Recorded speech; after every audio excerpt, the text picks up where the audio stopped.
सचो ऐसन बात तो सुन बोला का कहतरू। ससुरा में जाके सखी मीठी बानी बोली ह सोरा हो सिंगार करी सैया से न डोली ह ससुरा में जाके सखी मीठी बानी बोली ह सोरा हो सिंगार करी सैया से न डोली ह कैसे का हुई रोतिया में आय है रोतिया में सैया जोई है से जोरिया रोतिया सही में सैया जोई है से जोरिया रोतिया में। अच्छा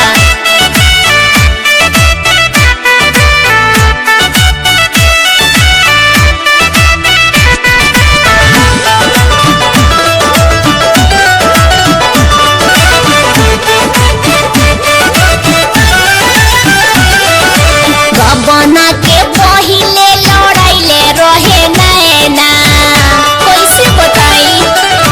बना के पहिले लड़ाइले रहे नैना तिलक दहेज खाती छोड़ देले मैना फोन माप अरे फोन माप सैया देले रहे बैना फोन माप सैया देले रहे बैना फोन माप।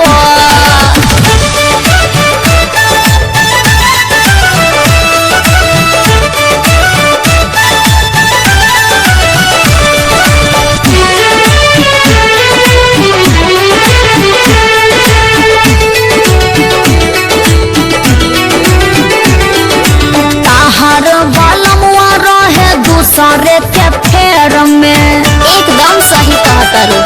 ताहर बलमुआ रहे दूसरे के फेर में चल रिपोर्ट करे सखी महिला आयोग में जेलबे में आय है जेलबे में सैया खोई है वहाँ खिचड़ी जेलबे बाप रे सैया जाके खोई है खिचड़ी जेलबे में। बुझ गइलू नू एकदम बुझ गईनी।